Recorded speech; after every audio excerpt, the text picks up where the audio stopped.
Hello বন্ধুরা, good morning. আজ আমি বেরিয়ে পড়েছি। কোথায় যাচ্ছি সেটাই তোমাদেরকে বলবো।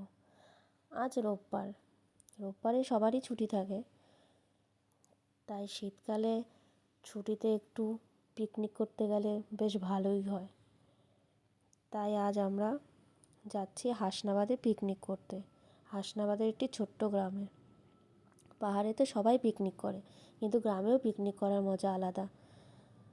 তাই আজ আমরা অনেকেই যাচ্ছি পিকনিক করতে। এই আমরা হাসি ঠাট্টার মধ্যে নেমে পড়লাম হাসনাবাদ স্টেশনে। এই হলো হাসনাবাদ স্টেশন। এই স্টেশনের পেছন দিয়েই অনেক টোটো বা অটো দাঁড়িয়ে থাকে যাত্রীদেরকে নিয়ে যাওয়ার জন্য। তাই আমরা যাচ্ছি। আমরা টোটোতে করেই যাব পিকনিক স্পটে। অনেক দূর স্পটটি। এই আমরা যাচ্ছি। এই যে নদীটি তোমরা দেখতে পাচ্ছ, এই নদীটির নাম হচ্ছে ইচ্ছামতি নদী। নদীটি খুব সুন্দর। দুপাশে নদী, মাঝখানে রাস্তা, চারদিকে খেজুর গাছ। মানে কী যে আনন্দ হচ্ছে সেটা তোমাদেরকে বলে বোঝাতে পারবো না। আর শীতকালে খেজুর গাছ দেখলেই খুব মজা হয়। এই শীতকালে খেজুর গাছের রস, সেই রস দিয়ে গুড়, আর সেই গুড়ের যদি পিঠে পায়েস পুলি হয়, মানে মজায় মজা। আর আমি পিঠে খেতে খুব ভালোবাসি। এই আমরা চলে আসলাম পিকনিক স্পটে। এখানে সব আয়োজন করা হচ্ছে। আর এই যে হাসছে, এ হলো সন্দীপনদা।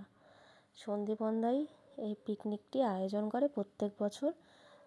দাদা টিউশনি পড়ায়, দাদার অনেক স্টুডেন্ট। এই স্টুডেন্টদেরকে নিয়ে দাদা একটি বছরে পিকনিক করে। আর সেখানে আমাদের আসতে বলে দাদা।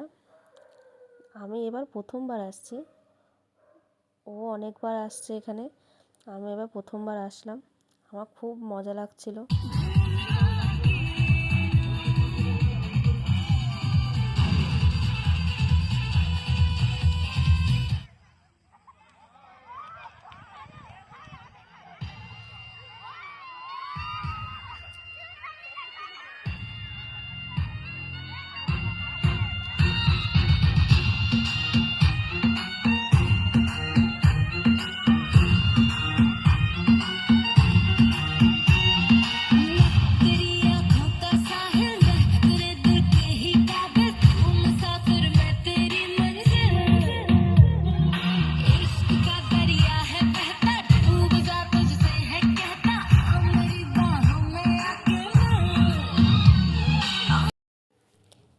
এই দেখো, এখানে পিকনিক হচ্ছে। খুব সুন্দর একটি পরিবেশ। সবাই এখানে সেলফি তুলছে শস্য খেতে। দারুণ জায়গা।